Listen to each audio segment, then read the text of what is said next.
Hamas. L'Aftir. Cessez-le-feu promise that Gaza will no longer pose a threat on our country of Kuma. And in the war of resurrection, we are making it clear to our enemies and to the whole world that when the people of Israel stand together, there's nothing that can break us. I'm proud to be the Prime Minister of our wonderful nation, and I'm proud to lead our country.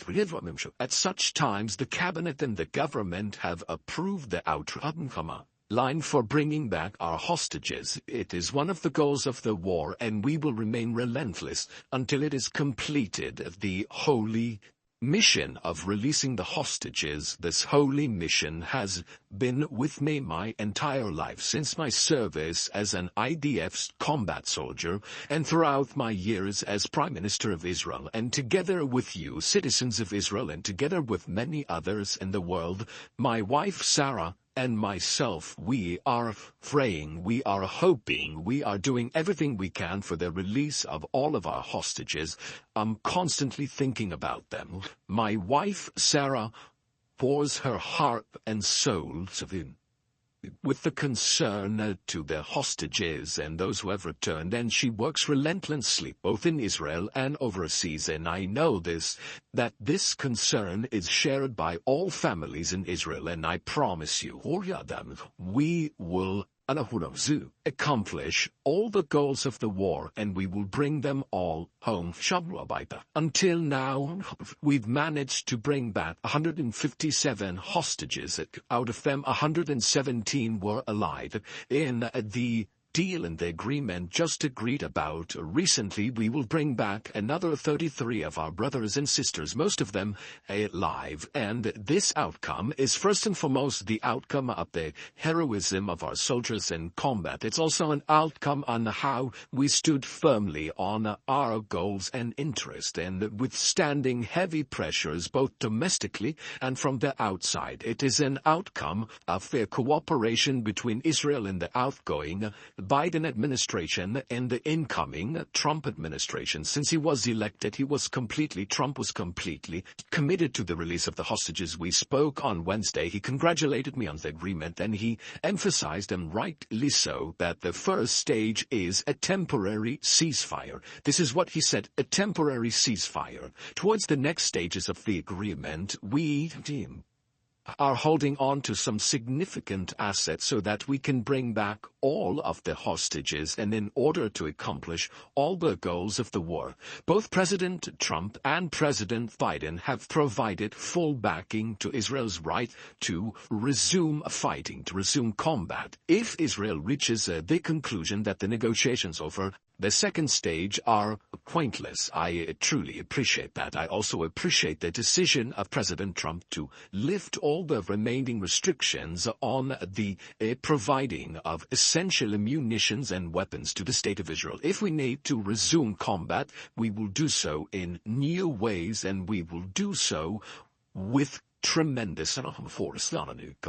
During the negotiations, I set some basic principles, some ground rules. The first principle is maintaining the ability to resume fighting in case it's necessary for very long months. Hamas has demanded that we will promise from the outset in advance that we put an end to the war as a condition for the release of hostages. There were other things they tried to dictate, but I adamantly objected to these, and my position was accepted. We maintain our right to resume the war if necessary, with the backing of the U.S., and all senior officials of the American administration have all testified, have all said that it is the Hamas who provided obstacles to the negotiations. It was the Hamas that created these obstacles, not Israel. The second principle is very important, a significant increase in the number of live hostages who will be returning already in the first stage, and I'm very happy to tell you that this insistence bore some fruit. In contrast to the position of Hamas in May, we almost doubled the number of live hostages who are supposed to be released in the first stage. And the third principle, maintaining the Philadelphia corridor and the security buffer zone. And I'm talking, when I talk about the Philadelphia corridor, not only we will not diminish our forces, we'll even increase them. And that's in contrast to everything I hear outside. We promised in the agreement that Israel will maintain full control over the Philadelphia corridor and the security buffer zone, which surround the entire Gaza Strip. Our forces will be deployed inside the Gaza Strip and will close in from every direction. We will not allow them to smuggle in means of warfare or smuggle out our hostages. We also determined that a terrorist who had murdered will not go back to Judea and Samaria. And we also decided to significantly increase in the second stage our forces in Judea and Samaria in order to protect our citizens. Now, what caused this change in the position of Hamas? First of all, the fierce blows dealt by our brave soldiers on Hamas and our other enemies in the battlefield. And number two, that is our policy to strike our enemies in 7 fronts with such might and force that they never saw before. We managed to kill Sinwar and Hania, and we also killed the entire top echelon of Hezbollah, and we also provided an airstrike against the Houthis in Yemen, and we also significantly armed the entire Iranian axis, and we are still had a lot of plans up our sleeves. I'm telling you, we have changed the face of the Middle East, and as a result of all that, Hamas is now beaten. Isolated. They're isolated in the battlefield, and this is what led to the conditions that led to the change in their positions in the release of our hostages. Today, Hamas agrees to what they did not agree to in the past. Citizens of Israel, the war of resurrection demands of us some difficult decisions, but in these decisions, this is how a leadership is tested. These are decisions that take into account all of our national and security considerations.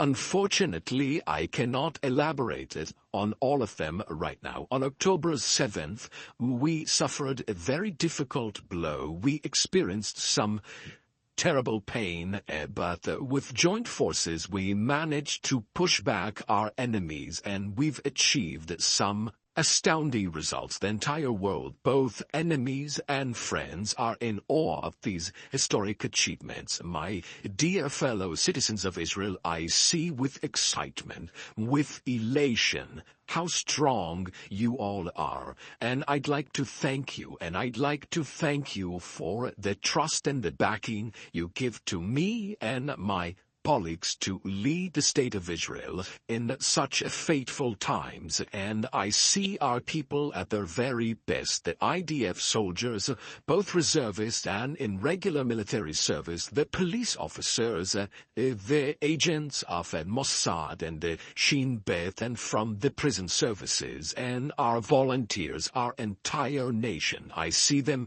in their full glory.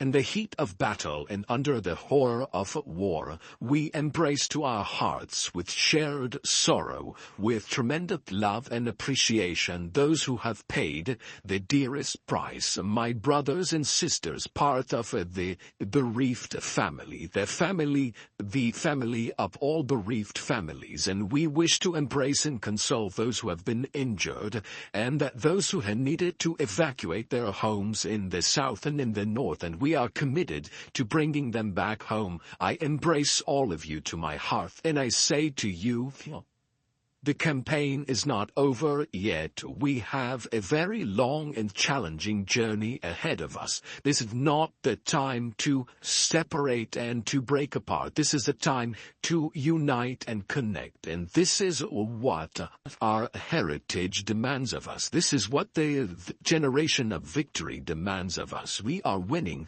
because the spirit inside us is winning. This is the spirit of an ancient